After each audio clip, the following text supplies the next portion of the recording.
Skin diseases లో eczema is the major condition. చాలా మంది పేషెంట్స్ సంవత్సరాల తరబడి ఏదో ఆయింట్మెంట్ అప్లై చేస్తూ విసిగిపోయి ఫైనల్లీ హోమియోపతి ట్రీట్మెంట్ కోసం మా దగ్గరికి వస్తుంటారు. సో అసలు ఎగ్జిమా అంటే ఏంటి, ఎగ్జిమా ఉన్నప్పుడు అసలు తినకూడదు ఏంటి అంటే చాలా మంది పేషెంట్స్ నన్ను అడిగే రెగ్యులర్ క్వశ్చన్ ఏంటంటే, సార్ ఫుడ్ లో ఏది మానేస్తే మంచిది మళ్ళీ మళ్ళీ రాకుండా ఉండడానికి. ఇప్పుడు నా దగ్గర తగ్గిపోయిన కేసెస్ చాలా ఉన్నాయి. అండ్ రీసెంట్లీ ఒక చిన్న పాప 9 years ఉన్న అమ్మాయి, తనకు గత 1 year నుంచి రికరెంట్ గా వస్తుంది, ఆయింట్మెంట్స్ అప్లై చేస్తున్నారు, తగ్గుతుంది, మళ్ళీ వస్తుంది. సో లాస్ట్ 2 months కింద నా దగ్గరకు వచ్చారు, కరెక్ట్ గా 45 days మెడిసిన్స్ వాడారు, మళ్ళీ నిన్న మొన్న వచ్చారు. కంప్లీట్ గా ఇంత పెద్ద ప్యాచెస్ థై మీద, కింద నీ కింద, అండ్ ఈ హిప్స్ దగ్గర, ఈ చేతి రీజియన్ లో ఇక్కడ పెద్ద పెద్ద ప్యాచెస్ ఉన్నాయి. వితిన్ 45 days లో అంత పెద్ద ప్యాచెస్ కూడా కంప్లీట్లీ మాయమైపోయాయి. సో ఈ రోజు మనం తెలుసుకునే టాపిక్ ఏంటంటే ఎగ్జిమా. ఎగ్జిమాలో మనకు జనరల్లీ ఎన్ని రకాలు ఉంటాయి, ఏ ఫుడ్ ఆపాలి, మనం న్యాచురల్ గా ఏమైనా చేయొచ్చా అనే దాని గురించి మాట్లాడుకుందాం. అండ్ డాక్టర్ సతీష్ రా. సో ఎగ్జిమా అనేది రావడానికి గల ముఖ్య కారణం ఏంటంటే మేజర్లీ ఫస్ట్ రీజన్ ఈ స్ట్రెస్ అని. చాలా మందిలో స్ట్రెస్ అనే 6 అక్షరాల పదాన్ని పక్కన పెట్టేసి మనం ఎన్ని రకాల ఫుడ్ ఎలర్జీస్ ఉన్నాయా, ఏ ఫుడ్ ఆపుదామని చూస్తారు. ఫస్ట్ రీజన్ స్ట్రెస్, చిన్న పిల్లలకు కూడా స్ట్రెస్ ఉంటుంది. సెకండ్ రీజన్, అండ్ మనకు ఫుడ్ లో కొన్ని రకాల ఫుడ్స్ తింటే మనకు అందులో వచ్చే ఛాన్సెస్ ఉంటాయి బికాస్ ఆఫ్ కొన్ని ఫుడ్ సెన్సిటివిటీ వల్ల. సో దేని వల్ల వచ్చిన మనం కంప్లీట్ గా హోమియోపతిలో క్యూర్ చేయొచ్చు. సో ఇప్పుడు దాని గురించి మాట్లాడదాం మనం. సో ఎగ్జిమాలో మనకు ఇన్ని రకాల ఫుడ్స్ ఆపాలండి. మీకు చాలా సార్లు చాలా మందికి నా దగ్గరకు వస్తున్న పేషెంట్స్ కు ఫుడ్ లిస్ట్ అని చెప్తున్నాం కానీ అందులో కొన్ని మిస్ అవుతుంటాయి. సో ఈసారి నా పేషెంట్స్ కోసం కంప్లీట్లీ లిస్ట్ అవుట్ చేశాను. ఈ ఫుడ్ లో ఉండే కొన్ని రకాల కెమికల్స్ వల్ల మీకు ఈ రెడ్ ర్యాషెస్ అనేవి ఎక్కువైపోతూ ఆ ప్యాచెస్ అనేవి ఎక్కువ అవుతుంటాయి. మాక్సిమం ఆఫ్ ద టైంలో ఈ ఫుడ్ అవాయిడ్ చేస్తే మీకు ఎక్కువ కాకుండా మనం కాపాడుకోవచ్చు, మెడిసిన్స్ తో కంప్లీట్ గా తగ్గించవచ్చు. సో ఏంటి మనకి ఏం సెన్సిటివిటీ ఉంటుంది, సాలిసైలేట్ అనే కంపౌండ్. జనరల్లీ ఈ సాలిసైలేట్ అనే కంపౌండ్ వల్లనే మనకు స్కిన్ లో ర్యాషెస్ కానీ, దురద కానీ, మంట కానీ అనేవి వస్తుంటాయి. సో ఆ సాలిసైలేట్ అనే కెమికల్ కంపౌండ్ మీకు జనరల్లీ ఫుడ్స్ లో ఉంటుంది, చాలా రకాల ఫుడ్ లో ఉంటుంది. లైక్ మీకు కారం పొడి అంటాం కదా, ఈ స్పైసెస్ లో ఉంటుంది. సెకండ్ థింగ్, నట్స్ లో మనం తీసుకునే డ్రై ఫ్రూట్స్ లో కూడా కొన్నింట్లో ఉంటుంది. అండ్ కూరగాయల్లో కూడా చాలా కూరగాయల్లో కూడా మనకు ఉంటుంది. సో అవేంటి అనేది నేను మీకు లిస్ట్ అవుట్ చేశాను. ఈవెన్ తెలుగులో కూడా రాశాను, ఇంగ్లీష్ లో కూడా రాశాను. మీరు ఒకసారి చూడండి, నేను ఇప్పుడు చెప్తాను అవి ఏంటి అనేవి. మీకు జనరల్లీ స్పినాచ్, పాలకూరలో ఉండే సాలిసైలేట్ అనే కంపౌండ్ వల్ల, సెన్సిటివిటీ వల్ల మీకు దురద, మంట అనేది పెరిగే ఛాన్స్ ఉంటుంది. సెకండ్ వన్ రాడిష్, ముల్లంగి అంటాము. థర్డ్ స్వీట్ పొటాటో, దుంపగడ్డలు, స్వీట్ పొటాటో కూడా మీకు ఈ సాలిసైలేట్ అనే కంపౌండ్ ఉంటుంది. అండ్ నట్మగ్ అంటాము, జాజికాయలో కూడా మీకు దీన్ని అగ్రవేట్ చేసే కెపాసిటీ ఉంటుంది ఈ కెమికల్ వల్ల. నెక్స్ట్ పెప్పర్, కారం పొడి అంటాం కదా, కారం పొడిలో కూడా మాక్సిమం అంటే మనకు మంచి కారం పొడి దొరకట్లేదు, ఇది కూడా కల్తీ దొరుకుతుంది. సో వాటర్ లో ఉండే ఈ సాలిసైలేట్ అనే కంపౌండ్ వల్ల మీకు ఈ దురద, మంట ఎక్కువైపోతూ ఉంటుంది. నెక్స్ట్ ఒరిగానో, పుదీనా ఆకులలో కూడా అంటే మింట్ ప్రొడక్ట్స్ లో కూడా మీకు ఇబ్బంది ఉంటుంది. ఈ mint products maximum of the cases లో టూత్ పేస్ట్ లో మీరు వాడే పేస్ట్లలో ఈ మింట్ ఫ్లేవర్ వచ్చే వాటిల్లో అది వాడడం వల్ల మీకు ఈ సాలిసైలేట్ సెన్సిటివిటీ వల్ల మీకు చాలా మందిలో ఈ ఎలర్జీస్ అనేవి ఎక్కువ అవుతున్నాయి. సో ఈ లైక్ మింట్ ప్రొడక్ట్స్ లో ఉండే ఆ ఫ్లేవర్ లో ఉండే టూత్ పేస్ట్ లు ఆపండి. నెక్స్ట్ సేజ్ లీవ్స్ అని అంటాము, సేజ్ ఆకులు అని చెప్పేసి మీకు వంటలలో వండుతారు. బ్లాక్ పెప్పర్, నల్ల మిరియాల్లో కూడా మీకు ఈ కంపౌండ్ ఉంటుంది. వీటిలో ల్యూకోట్రైనీస్ అనే ఒక కంపౌండ్ వల్ల మీకు ఇబ్బంది వస్తుంది. నెక్స్ట్ బేసిల్, తులసిలో కూడా కొన్ని రకాల కంపౌండ్స్ అనేవి మనకి ఇబ్బంది పెడుతున్నట్టుగా చూస్తున్నాము, అంటే ఈ సాలిసైలేట్ ఉంది. నెక్స్ట్ జింజర్, అల్లంలో కూడా. కుకుంబర్, కీరదోస, రెగ్యులర్ గా ఇప్పుడు నెక్స్ట్ సమ్మర్ వస్తుంటది కాబట్టి కీరదోస ఎక్కువ తింటూ ఉంటారు.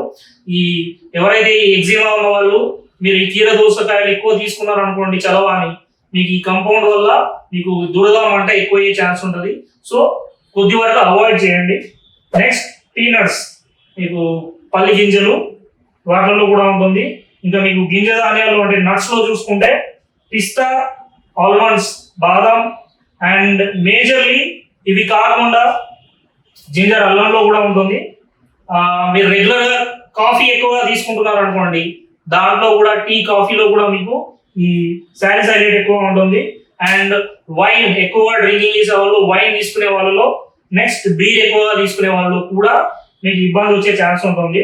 సో మీరు ఒకవేళ రెగ్యులర్ గా ఈ బీర్ కన్సంప్షన్ చేస్తూ ఉంటే ఆపండి కొన్ని రోజులు, ఎందుకంటే ఎగ్జిమా తగ్గదు కంప్లీట్లీ.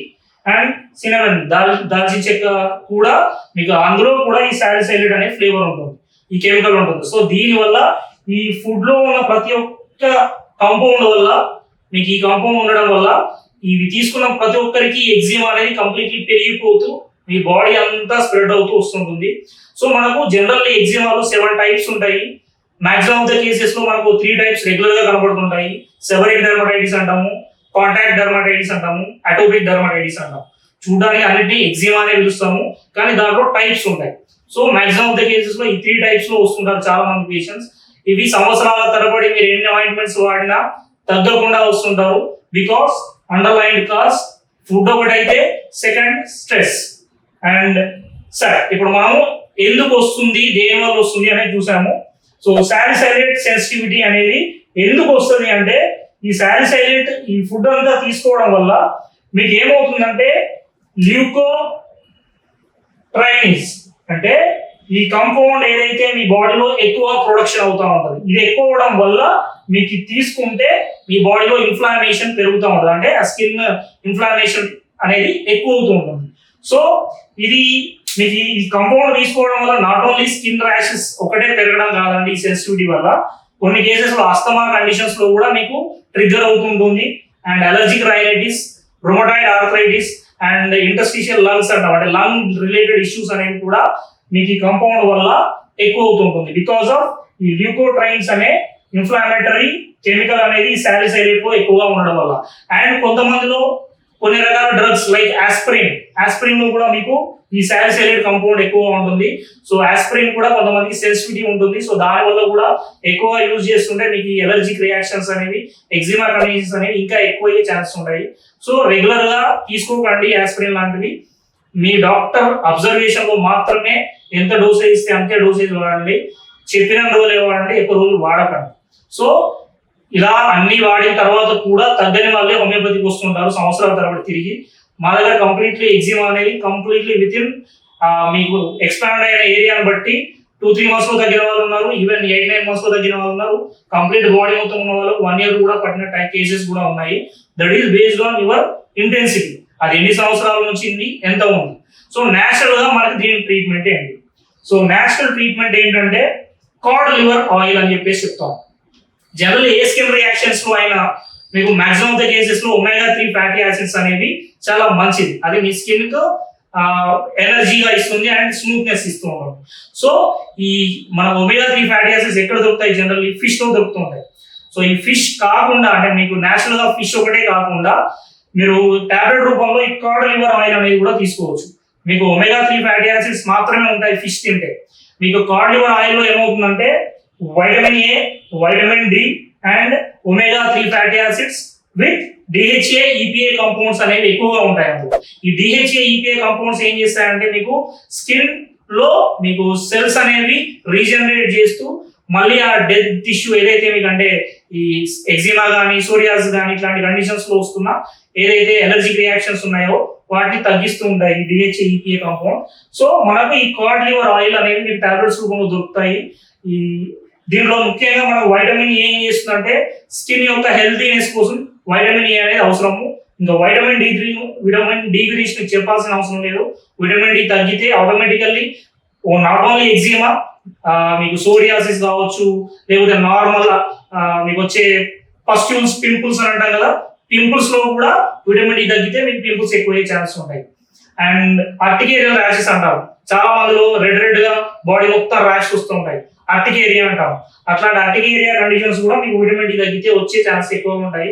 సో వైటమిన్ డి అనేది చెక్ చేయండి మీకు ఎగ్జిమా లాంటి కండిషన్స్ ఉన్నప్పుడు. మీకు మాక్సిమం ఇవన్నీ కంటెంట్ మీకు కవర్ అయ్యేది కాడ్ లివర్ ఆయిల్ లో కవర్ అవుతుంది. చాలా మందిలో మీకు మనం రెగ్యులర్ గా తీసుకునే ఆయిల్స్, ఫుడ్ లో మనం వేసుకునే నూనె ఉంటుంది కదా వంట నూనెల్లో, దాంట్లో ఏంటంటే omega-6 అనే ఫ్యాటీ యాసిడ్ ఉంటుంది. It's dangerous for your skin.